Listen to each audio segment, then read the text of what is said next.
Good morning. Good morning. Welcome or welcome back to Bookeemonsters. My name is PK. It is Friday, September the 12th. We're here to look at the rest of the new releases that were published this week in the category of cozy mysteries. Hope you have had a good week. It is TGIF. Quick announcements. I don't have any sprints tonight. I don't do them on Friday night. Our next sprints are tomorrow afternoon at 3 p.m. Eastern, and they go for 5 hours. Let's jump in. We ended on Madame Pompette.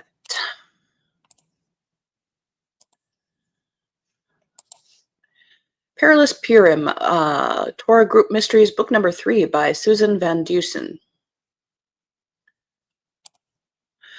Fresh off her first Purim party, Julia Donnelly is summoned by Rabbi Fine to the bedside of a mutual friend. Apparently, dear Jacob Ibrahim died sometime in the night, and the rabbi suspects foul play. Using the principles of Pilpul, a Jewish form of logic, Julia, Rabbi Fine, and the members of their Torah study group piece together the evidence, and oi, is there evidence. From the thieves who were targeting poor Jacob to the dangerous loan sharks on his tail for reasons his grieving widow cannot fathom, to Chinese gangsters and a few deadly tote bag bombs. Good thing Julia and Rabbi Fine share a knack for crime solving. If all goes well, they may just catch the killer in time to enjoy a Purim feast, unless, of course, the killer catches them first.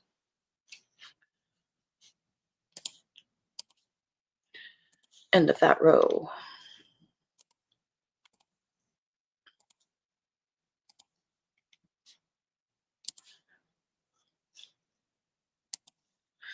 Murder at Callaway Hall by Harper Burton.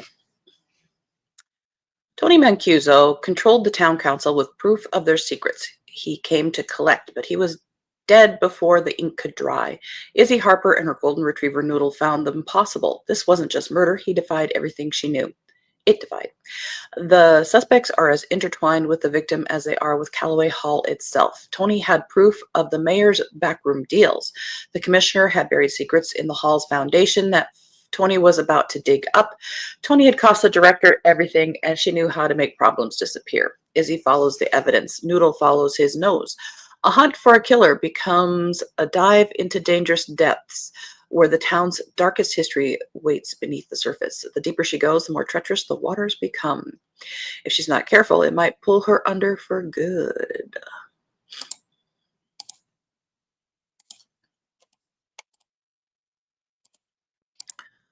A Murder Most Foul by Carmela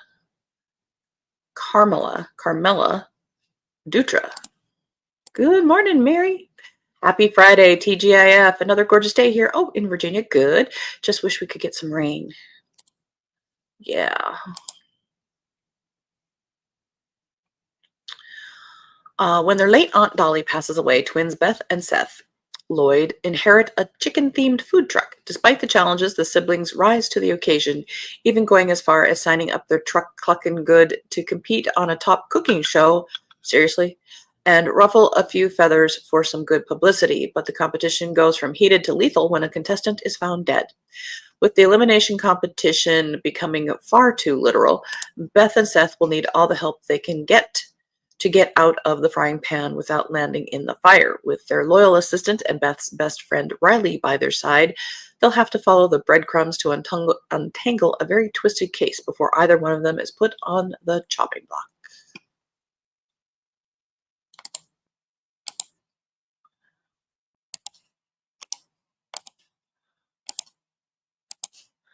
Unhinged Holiday, book 3 in the Florida Keys Flea Market Flip book.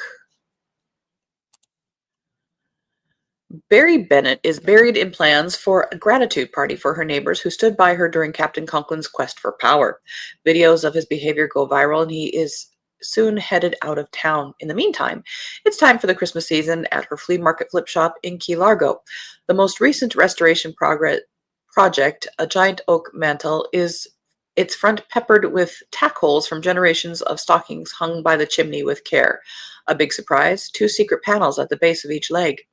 Finally, the mantle's panels open, revealing silver coins from a ship sunk in 1688 off the coast of Florida. With Grayson moving permanently to Hawaii, Barry hires Ellis Tanaka. She isn't in any way a physical replacement for Gray, as she's barely 5 feet tall and 100 pounds soaking wet, but she's excited to be on the team. Without hesitation, she dives into the search for the owner of the coins. Somehow, news of the coins spreads. Of course, someone is willing to do anything to get them. Can Barry find the original owner before it's too late? The original owner is dead. If it's from a ship sunk in 1688.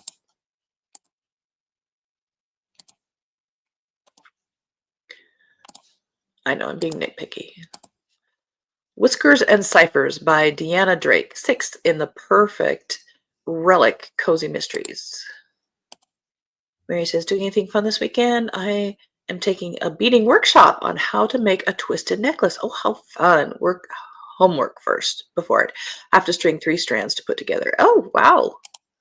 How fun. And that's kind of smart to have you do like pre-work so that you can really focus on what you're there for instead of wasting all the time doing the stringing. That is very cool. I don't have any plans. I think I have a hair trim tomorrow. Woohoo! And then just the usual, the sprints tomorrow afternoon, visiting my mom on Sunday morning. That's about it. A corpse in the town's fountain spells trouble for Rebecca Cuthbert, who, along with her talking cat, Annexie, must uncover the killer and dangerous truths behind the cursed artifacts plaguing Citrus Cove. Easy for me. The normally quiet community is buzzing with excitement as the local university prepares to host an academic conference on Egyptian antiquities that's attracting scholars, collectors, and a few hidden agendas. Did a newcomer carry out this scheme, this crime, or is the culprit closer to home? With Detective Nick Devon at her side and her knack for connecting the dots, Rebecca finds herself once again in the thick of the investigation. With help from her resourceful grandfather and her clever feline friend, she's determined to unlock the secrets of a mysterious antique journal. But each new clue reveals a longer list of suspects, deeper suspicions, old enemies, and more threats. Solving this puzzle may come at a deadly cost. Can she crack the case before the murderer strikes again? End of that row. No, just reading and crocheting. It's just, how is my mom doing? Are you good? Oh, well, she's doing good. She's doing good. I'm bringing her a new walker. Hers is a hand-me-down, I believe. And so I got her a new walker, so I'll bring her that. I'm working on her Christmas gift. I've made her a few crochet things, but I'm gonna attempt a cardigan. And this is the first few rows of that. So she's doing good. Brought her some sunflowers last Sunday. She likes those. Killer in the Margins by Eliza Floretta, 1st in the Red Pen Mysteries. Oh, I was just noticing I'm not charging. Give me power. There we go. This is by Eliza Floretta. I'm Jessica Larson. My mom's a powerhouse entrepreneur, my sister's a doctor, and I'm an author with a normal 9-to-5 that I can't seem to keep. After getting fired again and dumped by my boyfriend of 2 years again, I have no choice but to take a job as a caretaker for my eccentric grandfather in a tiny town with nothing to do. At least I'll have time to write, unless, of course, I get roped into something ridiculous, like bonding with my grandfather over his secret past as a detective, or stumbling onto a murder way too close to home. Now, with my grandfather's old case files and a town full of quirky suspects, I have to solve this mystery because surely it can't be that different from writing crime novels, right? I think I'm too old for that book. It seems very juvenile level. And that's probably their target audience. I'm not their target audience, so that's okay. Cookie Witchery by Cindy Stark, 14th in the Cookie Corner Paranormal Cozy Mysteries. And the cat has glasses. When a beloved elderly witch in Honeysuckle Springs dies under mysterious circumstances, Evie's magical instincts scream murder. It appears someone may have used forbidden shadow magic to end the poor witch's life, but who and how and why? Before Evie can catch her breath, more coven members start falling ill with the same terrifying symptoms, including some witches close to Evie's heart. The prime suspect seems to be her least favorite person in town, since Amelia has a dark past and was exiled from the coven years ago for dabbling in the very shadow magic that's terrorizing the town. Now that Amelia's back, is revenge on her mind, or is she an innocent bystander? With Evie's adorable familiar kitten Cookie providing mystical backup and her police chief husband Caden investigating the mundane clues, she races to unmask a killer who seems determined to pick off witches one by one. Will she be able to solve this supernatural mystery before the killer claims their next victim? And I forgot to click on it. We'll give it its moment.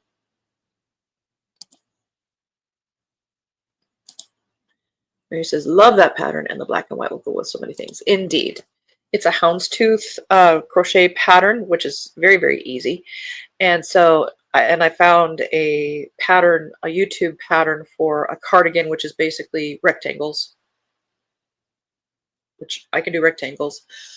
And so I think the body of the cardigan will be that houndstooth, and the sleeves will probably be black. Black is not easy to crochet with because it's just so darn hard to see sometimes, but I think that was what will work best. Crossing my fingers. Or she gets another blanket if it doesn't work out. Back Against the Wall by Barbara Barrett, 10th in the Mahjong Mysteries. Dog sitting her son's pooch should be a walk in the park for Marion Putnam, but then she meets Solomon Ridgedale and his golden retriever Daisy, who's as excitable as he is. Daisy needs a dog park, and Solomon tries to recruit Marianne for his campaign to bring one to Serendipity Springs. But his fetching proposal to convert a city-owned field sparks a dogfight at the city council meeting. Two council members support the funeral home director next door, who says a park will be too noisy. With the proposal's fate in doubt, the mortician is murdered in his own mortuary. Solomon, worried he's the chief suspect, appeals to Marianne and her friends to clear his name. Working with former Sheriff Rick Formero in his new private eye enterprise, the eclectic senior sleuths probe city hall politics, hidden agendas, and the victims' well-kept secrets. With every twist in the case, they wonder if they're barking up the wrong tree. Can Marianne and company dig up the truth before one of them ends up in a coffin too?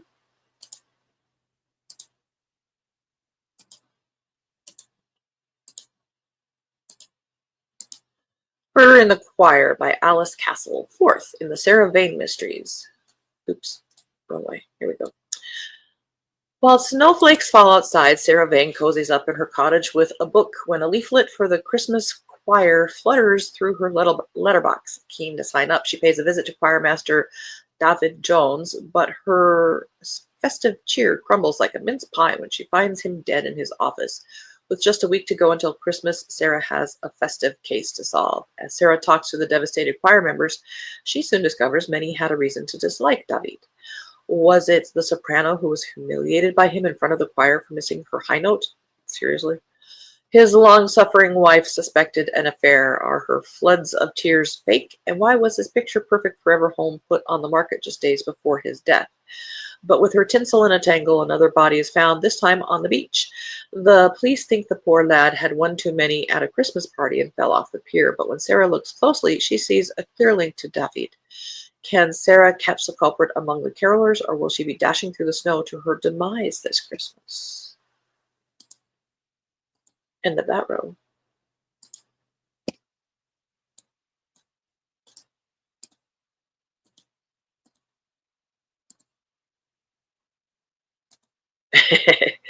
No, many ambitions, but thank you, Mary. And I have about 12 projects going right now. Rivals and Runes by Sarah Ray Drake and CJ Bellevue, 4th in the Woods Crossing Magical Mysteries. It's not easy being a baby witch, running a secret business, and solving supernatural mysteries while under the threat of a rival coven. Well, you don't have to do them. You did this. But Sage has to do it. Woods Crossing is still under secret attacks by the witch families who have long claimed the seemingly sleepy town as their home. With the council breathing down her back and Chandra's coven at her heels, Sage should be terrified and overwhelmed, but she has collected so many new allies along the way who give her the strength she needs to keep pushing forward in her journey of learning exactly what it means to be a witch. However, as romance blooms, more rivals make themselves known, and her power grows, a new mystery different from the others she's faced pops up, making her wonder if she's bitten off more than she can chew. This time, it's a witch who's dead, and Sage doesn't know what to think of the growing danger for those like her in Woods Crossing. Will she be able to lean on those around her to solve this and hold herself together, or will she have to admit defeat?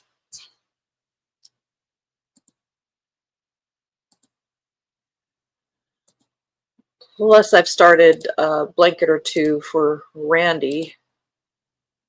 Happily, due date isn't until April, if things go well. Harry says, welcome to my world. So many unfinished projects. They will haunt in the afterworld when it comes. I should make a goal of finishing one a week, but I don't. Yeah, it helps me, I believe, to do gifts because then I have a deadline. The stuff that I do for myself, I start them and oh, it's fun. Oh, here's a fun one. Let's try this and get all the yarn, and that's fun. And then you get bored doing that same stitch. You go back to the others, or you start something new. It helps me. This will keep me focused at least till Christmas. A Flare for Vegas by Deborah Garner. 8 in the Sadie Kramer Flare Mysteries. I'm sure it'd be the same if you had show after show after show after show. That would keep you on deadline. Also exhausted. When Sadie Kramer meets up with her friend Myrtle for a girls' weekend in Las Vegas, they look forward to enjoying everything the Prohibition-themed Speakeasy Hotel and Casino has to offer. They're especially thrilled when VIP tickets to the hotel's sold-out production of Bugsy's Juice Joint unexpectedly fall into their hands. That is until the body of the show's director is found in his hotel room and the show is postponed. With suspects spread between the casino, the theater, and even the financial office, Sadie and Myrtle have sleuthing added to their agenda. They don't have to. You are guests to this town. Add in Coco's typical Yorkie antics, involving everything from cucumbers to roulette wheels, and it's bound to be a weekend no one will forget. Will Sadie manage to solve this mystery, or will what happens in Vegas stay in Vegas this time? Well, what happens in Vegas always stays in Vegas. Gumbo Ghosts and Deadly Deception by Aaron McCarthy, first in the Midnight House Mystery Series. Some houses hold secrets. Midnight House holds bodies. When Harper Bergeron inherits her eccentric aunt's haunted bed and breakfast in the heart of New Orleans, she expects old plumbing and tourists seeking ghost adventures. What she doesn't expect is murder. After a celebrity psychic drops dead during a seance in room 3, locked from the inside, Harper's dream of running the quirky B&B quickly turns into a paranormal whodunit.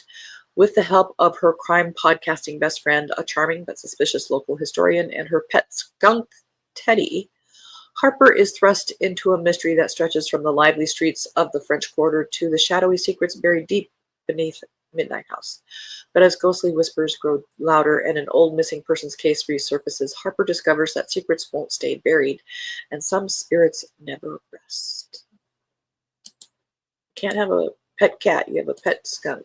Okay. Are they really pets? Beach Brawl by Catherine Michael. Related to the Quilty Cozy Mysteries, it says. Says it's the book that her main characters are reading within the books. Oh, this is a book within a book. When a quilting group heads to the local beach for a relaxing seaside retreat, it just crosses, it's 106 pages. The last thing they expect is to be caught in a deadly confrontation, but a tourist finds a dead body after a heated brawl, and all fingers point to the quilting ladies. The problem? Each quilter is the other's alibi, but every single one of them has a motive. Enter Detective Reggie Thistlewit, a sharp investigator. When everyone looks guilty, how will he tell who's really pulling the strings? With a shocking twist that will leave you reeling, Beach Brawl is a riveting blah blah blah. Well, that's clever. It's not a prequel. It's the book within a book. Last one, historical mystery. Cloaked in Deception by Cara Devlin, fourth in the Spencer and Reed series. I have not read this series. I have read this author. When masked men storm a charity dinner for the Metropolitan and City Police Orphanage, Leonora Spencer and Detective Inspector Jasper Reed are among the many guests forced to witness the pandemonium and a brutal murder. Although she is shaken by the apparent robbery gone wrong, Leo insists on helping Jasper and the Criminal Investigation Department of Scotland Yard by tapping her photographic memory for clues. But the pieces aren't adding up, and in her resolve to find answers, the risks Leo takes leave Jasper questioning his decision to assign her an unofficial role in the investigation. After no letter found on the victim points to the mysterious death of an infant at the charity orphanage over a decade before, a complex web of deceit and conspiracy begins to emerge. And when another child is targeted, Leo and Jasper realize they have no choice but to confront a killer set on vengeance. I think I started the first book of this a little while ago. She is involved in a morgue and has the photographic memory. Well, that is all the books we have in the cozy mystery category this week. Next week there'll be a whole new batch. Mary says, I've been very lazy about signing up for shows this season, getting to be too late to do it, but should get on it if I want to do any at all. Yeah, you've got stuff going on. You've got your family visits. You're going to Scotland. My goodness.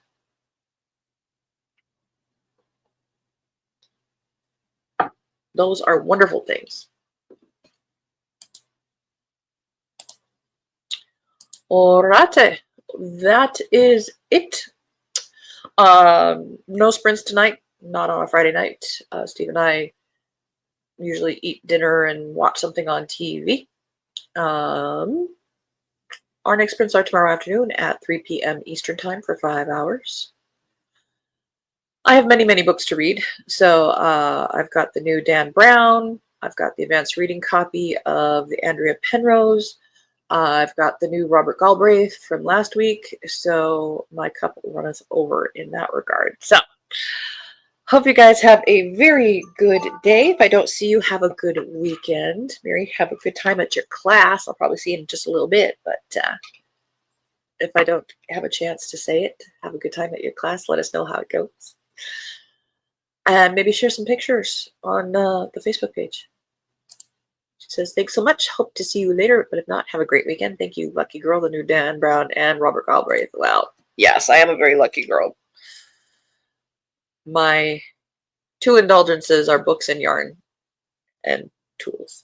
And yeah, you know. All right. Thank you guys so much. We'll see you soon. As the banner says here, don't be a bookworm, be a bookie monster. Nom nom nom. Have a good day. God bless.